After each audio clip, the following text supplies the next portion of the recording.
to welcome everyone to our first Conversations with the Editor session here at the virtual Propane Expo. I'm Brian Richardson, editor of LP Gas Magazine. I'd also like to thank the virtual Propane Expo for the opportunity here to visit with members of the industry. And we thought it was only fitting for this first session to bring in an editor for our conversation. Pat Hyland spent 15 years as the editor of LP Gas Magazine. I was fortunate to work with under Pat for 5 of those years, and I consider him to be a mentor. But in 2012, Pat had an opportunity to go work for the Propane Education and Research Council, where he now serves as the Director of Industry Communications. He also serves as a member of our LPS Editorial Advisory Board. Welcome on in, Pat. Thanks, Brian. Appreciate you having me. No problem. Very honored to do it. Maybe just rewinding a little bit here, Pat, looking, when you came into the propane industry, you were a journalist and a newspaper man at that time. What was your first impression of the propane industry at that time? Sure. Well, I didn't really know exactly what it would be like. As you know, in the newspaper profession, you get exposed to so many different kinds of people and businesses. And so I really didn't know how this would fit, what the propane industry would be like, whether I'd like it, whether it would work for me. One of the things that jumped out right away was, these are people that are very straightforward, very much what you see is what you get with them. There are very few ivory towers in this industry, which really appeals to me. I like these people. When you talk to them, they say what they mean what they say. And I try to be the same way with them. And I think that's important. And that's something that energizes me going forward. I trust people at their word, and, that enables conversations to be productive going forward. How was that transition then, spent 15 years with LP Gas, and what was that transition like over to PERC in 2012? And, at that time, what was your mindset as far as, what kind of an impact you wanted to make at PERC? Sure. Well, I was fortunate, I was very familiar with PERC as an organization and the individuals on the staff, because we had been covering PERC since its formation 25 years ago, right? The inception was there. So I had covered it. I knew the people, I knew the issues, I knew the organization pretty well. So that made it pretty simple for me. What I didn't know was the operations, how they do things, the organization itself. It's a bigger organization, 32 employees versus, at the magazine, it was basically you and me on the editorial side alone. And so that was a little bit different. Right. But all along, certainly I recognized the importance of the organization, how it invests the industry's dollars into all aspects of the industry that eventually is being done to expand the uses and the users of propane as a clean, reliable energy source. We very much recognize that at the end of the day, no matter what we do at PERC, we don't sell a gallon of propane. And all that heavy lifting gets done on the front lines by the propane marketers. We try to help them, we try to guide them, we try to get them more information, more resources to do that and do that successfully. But you never forget the fact that you're doing it for them, because they're the ones that really do the hard work. And then the second part of your question, I don't go into it trying to make an impact. I think and I hope that I bring some communication skills. And when I say that, it's both articulating, writing, and talking as a journalist, and listening skills, and a sense of trust to help try to solve some of the challenges and leverage some of the opportunities that are before us to advance the industry as a whole. So it's really pretty simple. It's nothing loftier than that. You spent a good deal of your time as a journalist telling stories. I learned a lot from you from a journalism aspect of things.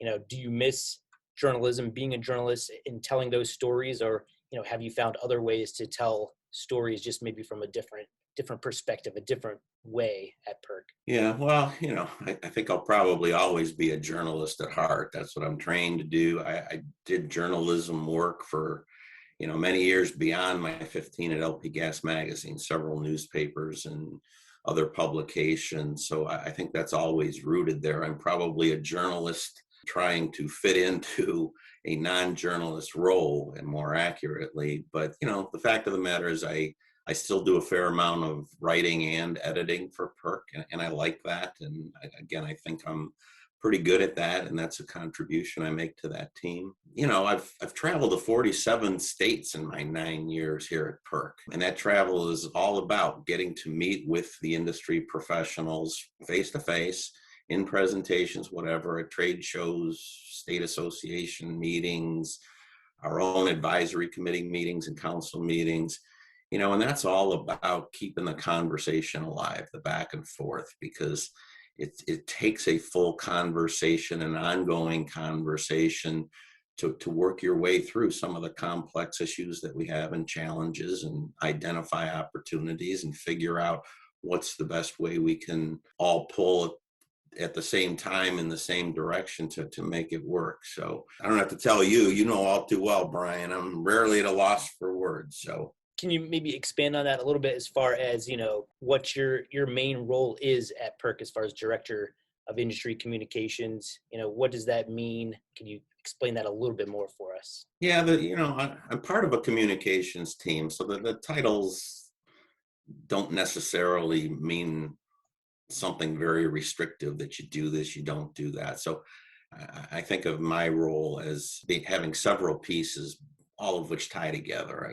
Overall, I think I'd say that, I help the team develop integrated programs of marketing and outreach and training services, all of those things that are designed to help marketers convert raw information, intelligence, analysis, data gathering, all those things that we do as an organization in their behalf, into something that they can use at the frontline level, right? So that's kind of the umbrella. And then underneath that, or within that, I think my role is to serve as a facilitator, right? So I see myself as being charged with connecting the dots, basically, try to link all of the PERC services and resources that we spend a lot of time and the industry's money to put together, match them up to the needs and the opportunities of the marketers in the field, right? So being a facilitator, part of that, as we mentioned before, is about building strong relationships with the propane professionals in the organizations, to raise awareness and understanding of what PERC's strategic goals and programs and resources are. This is what we're doing. This is where we're going and why. And then lastly, I think the part of that is probably the part we don't talk a lot about, but is probably the most important, and that is you got to listen, right? So in my role, I try to ensure that whatever the industry's needs and interests and concerns, I guess, to make sure those are communicated back up to the PERC staff, to inform them in their business planning and programs and strategy, to make sure that all of that is in alignment. Because at the end of the day, if it's not in alignment, we're wasting a lot of time. We're spinning our wheels, because it's not going to be effectively accepted in the industry. Yeah, maybe as a follow-up then, what are you hearing? What are some of those concerns from the propane market or from the industry that you're hearing in your communications with the states? Well, I think the hot topics these days are probably twofold. Number one, the industry realized very drastically a couple of years ago that we're having a hard time finding, recruiting, and keeping employees these days, as are a lot of industries, and especially even in pre-COVID, that was the case. So, we had never really made a concentrated effort to address that. Let's face it, our industry is an older group of employees, and PGA studies have documented that. There's a lot of knowledge and experience expiring as those people step out of the workforce. We need to aggressively restock those shelves. And the marketers were saying that loud and clear in our surveys to them, that's not only true, but it's a high priority for them. And then I guess the second one is all of this electrify everything that we're wrestling with. It started as just a West Coast thing, and then a New England thing, but everybody's seeing it now. All of this pressure to decarbonize and save the environment, and all of those legitimate concerns are leading to some what we think are pretty illegitimate outcomes, gas bans in local communities and all of those kinds of things that just really don't make sense. So I think those two things are pretty threatening to most of the propane marketers, and we're trying to address those with resources and strategies that align with those concerns. Yeah, it seems like, it's really important to track what's going on, within the states, different environment across the country. And you said you've been to 47 states. I mean, you stay in close contact with the industry in those states. What have you learned about the industry in your position, and how different is the industry in each of these states? Well, I knew this coming into this job, certainly. At the magazine, it was a lot about answering questions that help our readers learn what's going on and why it's happening, right? And when you go on the road and talk to folks firsthand, I think one of the things that I've learned is there's also an equal need for the industry to know how. Well, how do I do that? I hear what you're saying.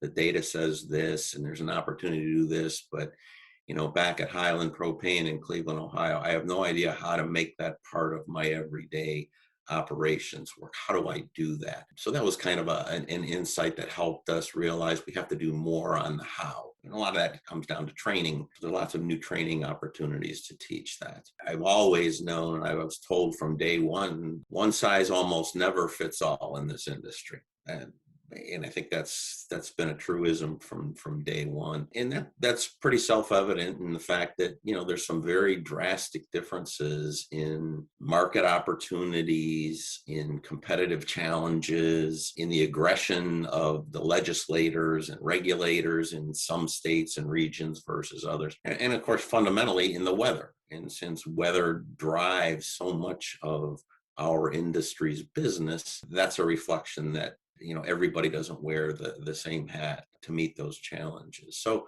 I think that's the reality. I don't think that will ever change for us as an industry. And it adds significant challenge in most everything that we at PERC try to do in behalf of the industry as a whole. You mentioned the training, the education. Can you explain a little bit about what PERC offers, maybe from a program standpoint? Where is a lot of that time being spent right now as far as offerings to the industry? Sure. Always stuff in the pipeline and bubbling up to the surface. But, I think some of the notable developments currently in the works are we are just in the process now getting ready to launch a new brand campaign for the industry. That'll start in the second half of 2021. We've been using the current brand Clean American Energy since 2012. That's a long time, and some of the research says that what's important to the end use consumer in their decision making to buy propane no longer aligns with what they said back then.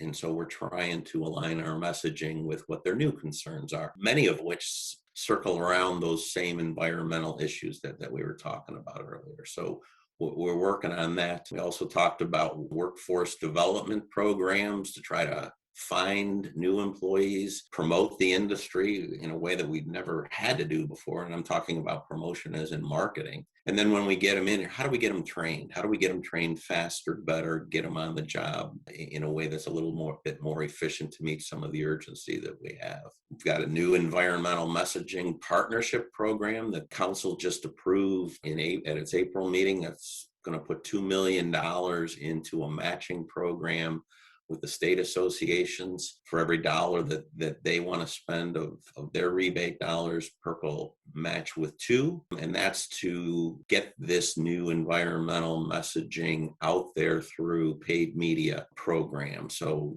that's brand new. That's going to start this summer as well. We talked about training. Lots of training has been created and continues to be created now that we have a new learning management system on propane.com. There's already 400 plus pieces of education and training on there, and that's growing every single day. And then I guess the last thing is, as you know from the world of marketing, things are very different today than they were even in 5 years ago, right? 10 years ago, how you marketed. You can't just buy a billboard. You can't just have a yellow page ad. All those things that for generations of this industry were adequate are simply not anymore. And so we got to help folks realize that, get better at that, give them some resources to facilitate that. So we do what we call the Can Do Conference to try to get marketing focused for the industry who's ready to step up and be better at marketing their individual companies as well as propane itself. Talking about the resources, the materials that PERC offers, and just covering PERC over the years. I know there's so much that they put out there for the marketers, to help their businesses. What are some of you did mention some, what are some of the best helpful resources out there for marketers, and where can they go to check that out and to maybe implement them in their businesses? Yeah, well, it's one of our challenges, right? Our scope of work at PERC is very broad, trying to help people do a lot of things in a lot of different areas. And there's lots of work that's been done over 25 years, right? So there's a cumulative effect. It can be daunting for somebody coming in for the first time to try and figure that out and find what they need and what's available to them. And that's why we put a lot of time and energy less than 2 years ago into combining a half dozen different websites with all that information into one. So everything has been relocated and repackaged. The new website, which is very simply propane.com. It is the home for the catalog of individual materials. It is the home for the Learning Center as well. And then just recently, in the last couple of months, we started a new tab in that website specifically for propane marketers, because the website is a resource not exclusively for marketers, right? The general public can use it if they're trying to learn about propane. So we added a tab specifically for propane marketers, titled For Propane Marketers. And in there, we're trying to house everything that is very specifically applicable to what they do in their business every day. Obviously, so much has changed over the past year with COVID. We've all done things differently. Maybe from your perspective, Pat, and PERC's perspective, how has COVID changed the industry, and what do you look for, from the industry in the coming months based on what's happened out there? Yeah, certainly, no question. It's been a crazy year for everybody, and the propane marketers aren't excluded from that.